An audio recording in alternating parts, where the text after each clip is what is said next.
Good morning.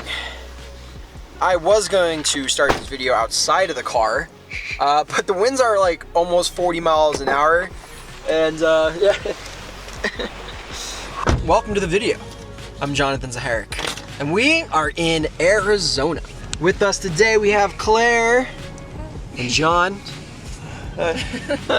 And well, we're doing that big mountain right there, Browns Peak. This video is probably titled Four Peaks Traverse Attempt, maybe, I don't even know. So it's not even a guarantee that we're gonna even get up to the first peak, simply because the east side of the mountain, the northeast side of the mountain, is covered in snow. The other side is not covered in snow. And we don't have like microspikes or anything with us, simply because it's not that we didn't prepare for them, it's that we just decided not to bring them, because if we need them, then we're not gonna go up to the mountain pretty much. So we're gonna only go up if the conditions warrant non-microspike, not crampon, not wintry type conditions, if that makes sense, because that's obviously the safest way. The temperatures for the bottom of the mountain, kind of where we are right now, is probably right around in the 40s or so, and then up higher summit temperatures are in the upper 30s for the high today. And it did say 5 to 10 mile an hour winds, but clearly that's not true. Get out!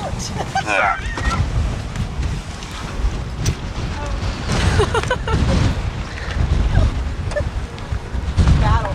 This is more of a battle than climbing that track yesterday. All right, so the goal of the day is to do the Four Peaks Traverse. However, if it's like this or even worse up higher, which would make sense, we're only gonna maybe just summit Browns Peak, assuming that there's no ice and not too much wind more than this, because this is manageable for summit conditions, but not traverse conditions, because there's a lot of technical and dangerous class 4 climbing and knife edge style traverses. So we're just gonna play it by ear and see what the video turns out to be. So it might be successful, it might not, but let's see what happens. Turns out we're actually at the upper parking lot, so we're gonna drive down to the other parking lot. Well, I had a feeling we should have gone down there. Too much. All right, not as much wind down here. Hi.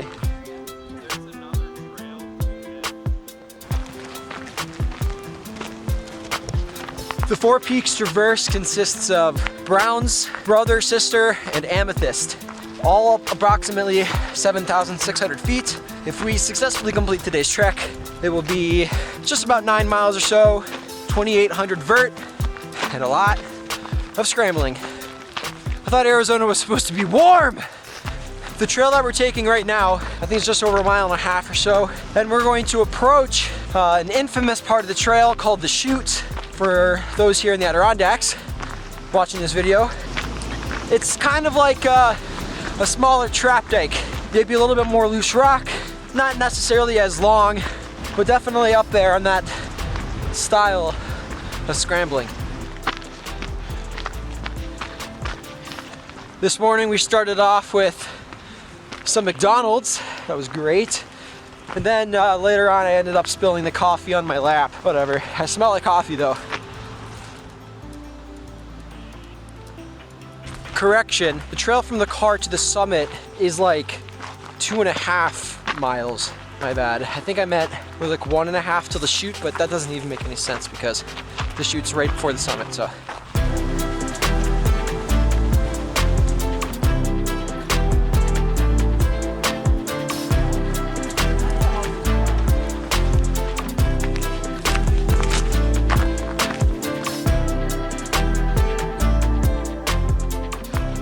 There's Browns, right there. Winds have certainly died down. So our trail is gonna go up right there. Right about there is the Screet Chute, and obviously it doesn't get much sunlight. And so I think once we hit the Screet Chute, there's not gonna be too much snow and ice in there, hopefully, because it's being blocked by the snow coming this direction.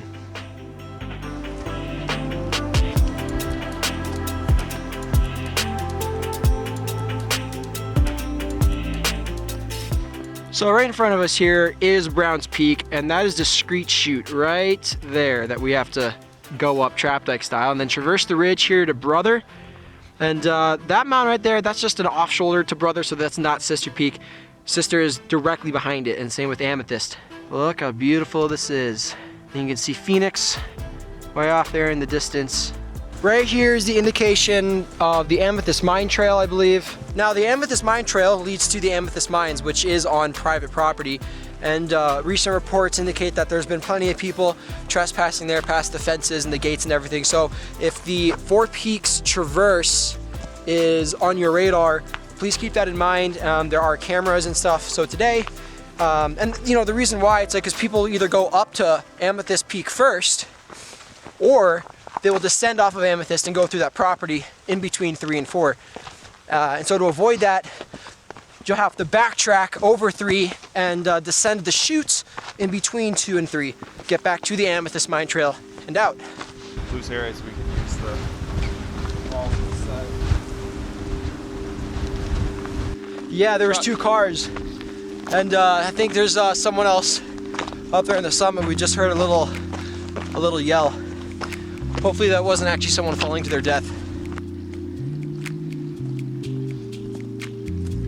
Kind of hard to see on the camera here, but right there is Humphreys Peak, the tallest peak in Arizona.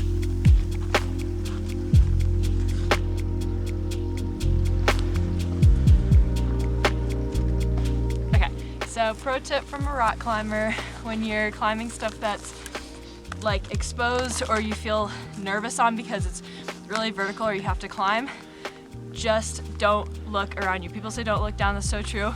Just focus on literally just putting your hands in front of you, putting your feet in front of you.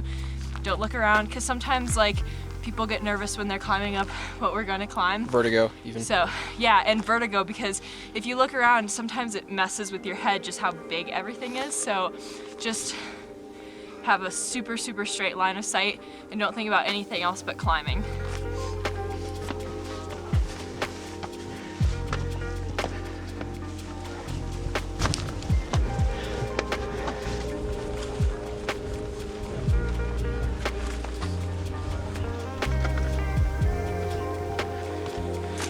Definitely there is some snow and stuff in here, but it's very, very avoidable.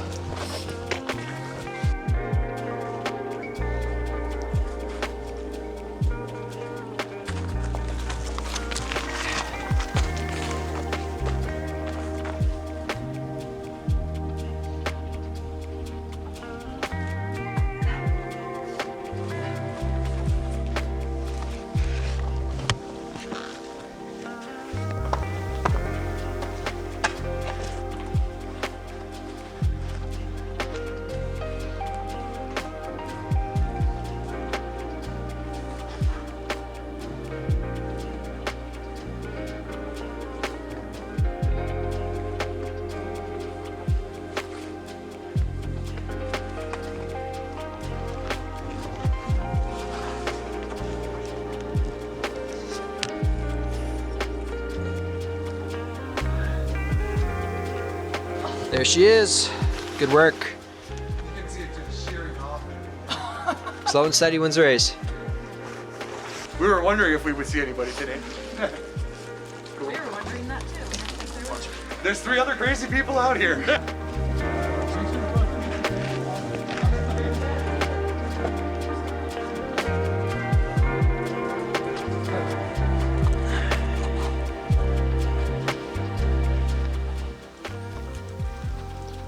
So it looks like we'll be all alone once we get up top. Pretty good. For those of you Adirondackies, definitely similar to the Trap Dyke. I mean, Trap Dyke's a little bit sketchier, but I mean, it's pretty similar like that. But this is actually a designated hiking trail. The Trap Dyke is not a designated hiking trail.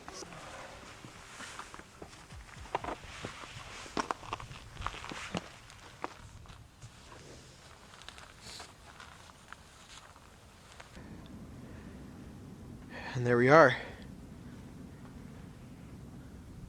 Summit is right there.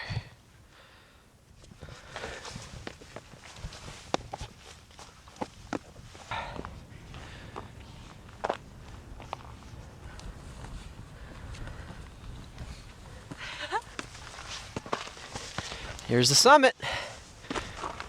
Maybe. I think we're gonna have to rope up for sure. Well, let's give it a visual aid first. So before we rope up here or put our harnesses on, we're kind of just eyeing routes directions maybe to approach. But this is the ridge line. So we got brother, then sister, then Amethyst. We are gonna take a break here, get some water, get some food, put our harnesses, helmets on. This is looking like our best descent option. Once we get up here below brother, we're probably gonna approach it from right about here and then get up to here and then traverse on the left side of the face up. All right, gonna take our breaks and get going.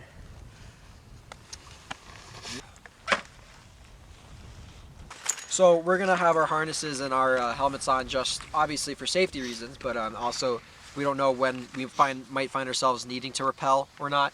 Going between peak 2 and 3, beta reports show that that might be the most technically challenging, where rappelling might be necessary, but obviously we have all of our gear in case we do need that. So, and we will now start our descent into the col, and it is almost 11 a.m. We have about 6.5 hours or so of daylight.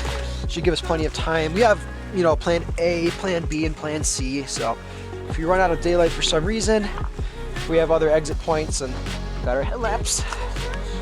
So this is the way that we're thinking about going down, carefully making our way over down to there. Let's send her. You can see there's plenty of features going down the slab here.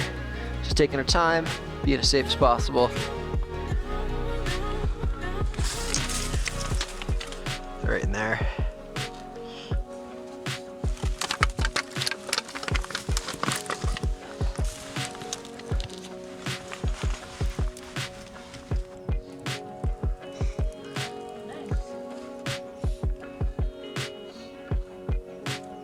Down to the bottom, well, almost the bottom, the bottom of the first part, which took us about an hour to go down the first part. So note to self, rappelling would definitely have been faster, but it's all about finding an efficient spot to actually set up a rappel. I know that looked really sketchy, and it was, but hopefully we'll make a little bit smarter decisions as we continue on.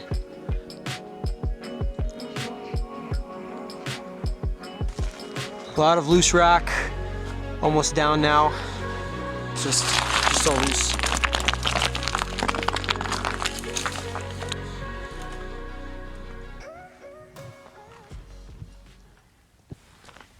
Thoughts so far? Pretty epic. Slow. Very slow. Dangerous. Approaching Brother Peak now. We're gonna traverse around here to the right. According to the topography, slope shading, there might be a better route going over here. Yeah, we're, you know, moving a little slower than we wanted to, but Ow! Oh my god! Go quickly, it's better. Okay, that hurt. So there's the chute between 1 and 2 down as a bail. Watch out for the cacti. Yeah, so we have a 5 climb right there. Another 5, but you know, nothing crazy, but maybe go to the right here. So one thing I've been doing is consulting my phone. I do have a pre-plotted route here according to the slope shade. So we can see the white right here is less, and you can clearly see we are right there. So this isn't for navigation. This is more or less just so we know what side of the ridge to potentially stay on. And it is having us point up directly straight this way, which would be pretty much right there up that chute. Yeah, good rock, firm. Nice and firm. Firm, we like firm.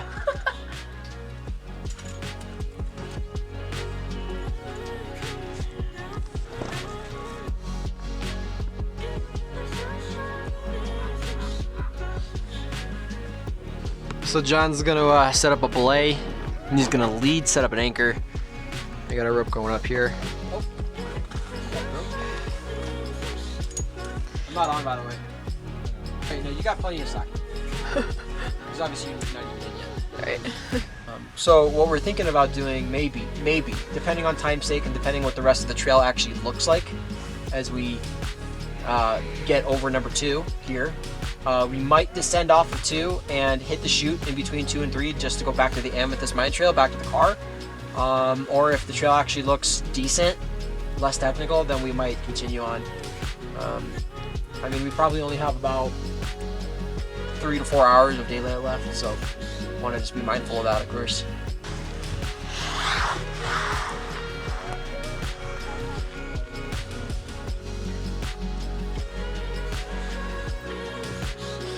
So, Claire got up. So did I, but I free soloed it behind Claire. My hands are freezing. I'm glad I'm in sunlight now, though. I was just saying most people use like an entire rack for this, but yeah. Well, our summit is right there for Brother Peak, and we're 6 hours in from the car, and we've gone 5 miles. So actually, no, we haven't gone 5 miles. We've only gone 3.5 or so.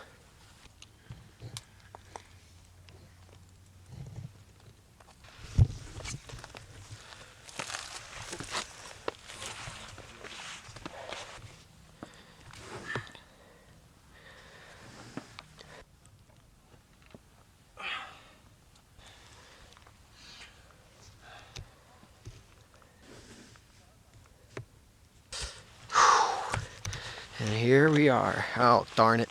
Almost. There's the top right there. John is giving Claire another quick belay. And once they're up, we'll walk over there and make a decision. Alright.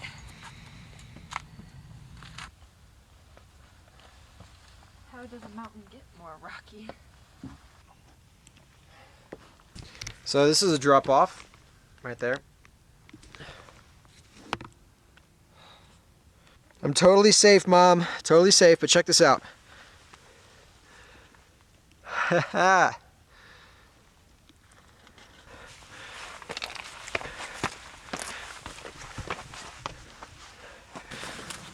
Woo!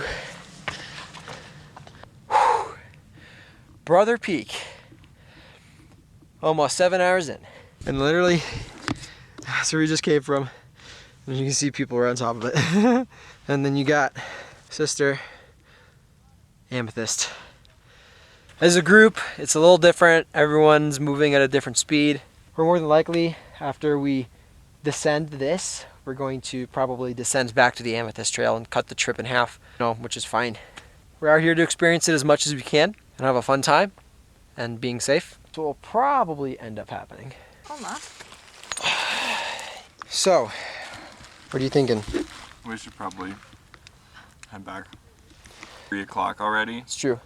and it's pretty long between brother and sister. Best summit food.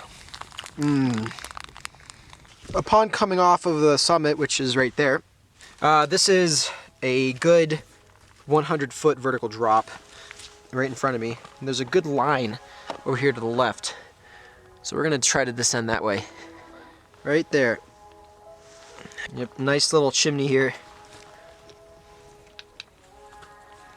Loose rocks here. Upon further evaluation, we're actually gonna rope up right here quickly and then just rappel down through the chimney.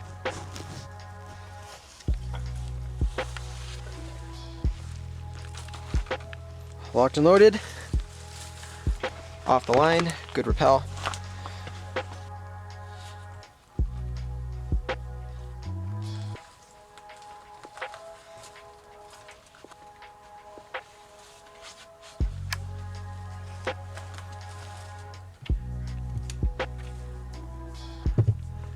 The knife's edge continues, so you can see just how sharp this is.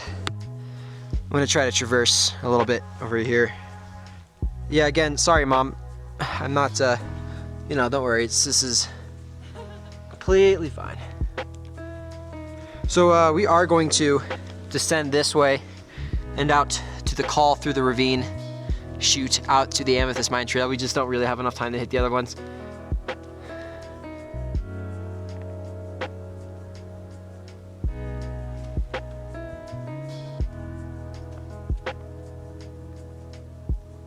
All right. Well, time to head down. Back in business, ready to descend.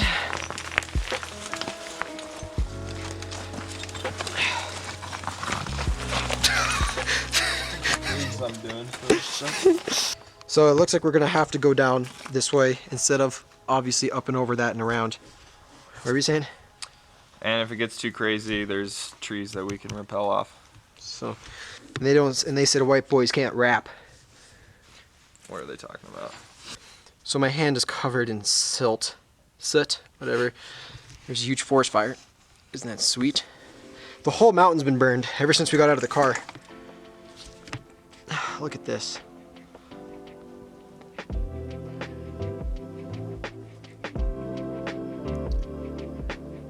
All right, so we've gotten here to the cliff section.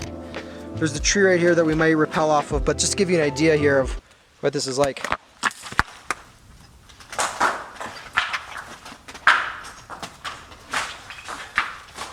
Little rock. Yeah.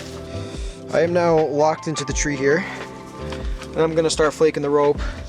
And for the drop, John's gonna go back up and assist Claire. I mean, we're probably looking at a good 60 feet down, maybe 70. It's gonna be right on the cusp of the rope. Just clearing as much debris here as I can.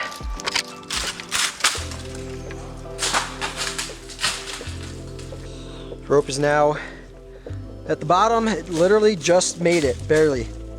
Like it's perfect. Right before we rappel, let's just take in one more time. Look where this is. Like this is awesome. We're just up here. We're just up here. This is sweet. And then this is solid.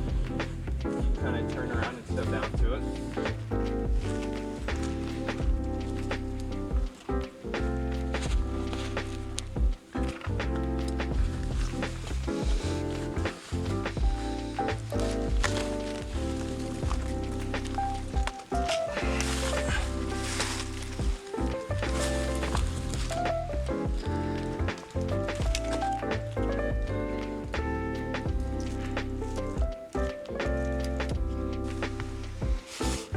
Look other. You can hold on to it though. Like, you don't have to hold tight.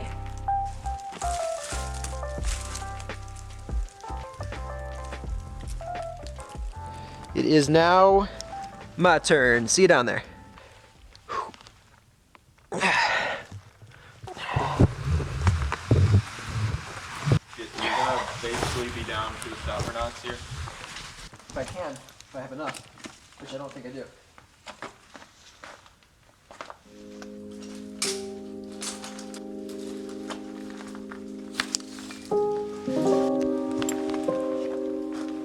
But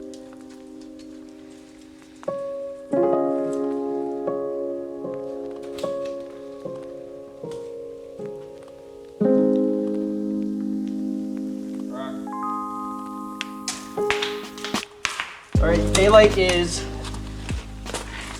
leaving us, but hopefully we get this rappel, this last rappel. Got this tree here, just how we did. So yeah. Goodbye, son. All right.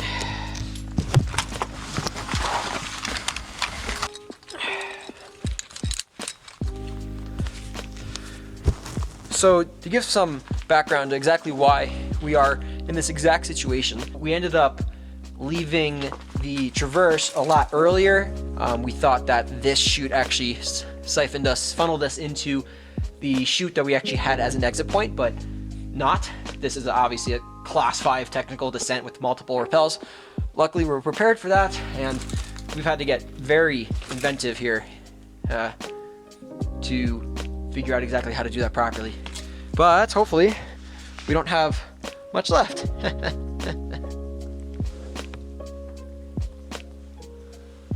All right, this is what we're dealing with here, but it looks pretty manageable. Let's just admire this glow in the sky. Oh my word. Wow. Setting up another rappel just because we just want to be safe.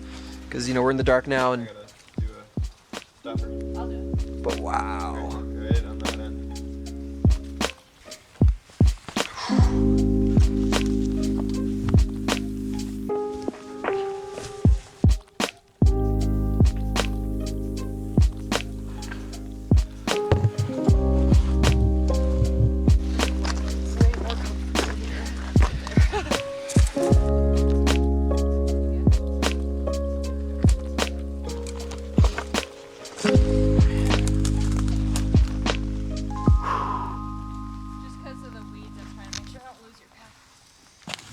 Welcome to the trail.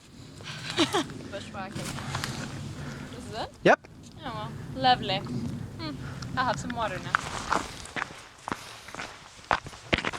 There we are. Wow. So there's our track for the day. I know, like, it was absolutely nuts because we were honestly supposed to, we were trying to go all the way out there, right? Clearly we didn't, but we made wise choices. Oh. There's our stats, 12 and a half hours, 9.7 miles. Yeah, that took a long time, but we made safe decisions and we were having fun. And we were having fun. We were what? And we put all of our heads together to make good decisions because there was some really nail biter decisions. All right, guys. Wow. Oh man, this is a dusty lens. Oh man, that was awesome today. Great memories. So guys, real quick, for anyone watching this video all the way to the end that is actually curious about doing the 4 Peaks Traverse, just know that upon further reviews, it is definitely more technical than I guess just expect there to be tons of 5 climbing. Bring gear. Bring 2 trad racks. 2 trad racks. Absolutely, and a 70-meter rope. Start early. Start early. Obviously, like, we could have started a lot earlier, like, but we were just, you know, 5-ing. Yeah, start early. Definitely, probably assume anywhere between 12 to 16 hours. And rappel. To do all 4. So don't be afraid to rappel. Don't be afraid to rappel. So yeah, guys, that's it. Make sure you leave no trace. Do the rock hop if you're in the Adirondacks. I'm Jonathan Zaharek. Thank you so much for watching. I have no idea what we're gonna eat here, but I'm in Arizona, so we'll see you back in the Adirondacks.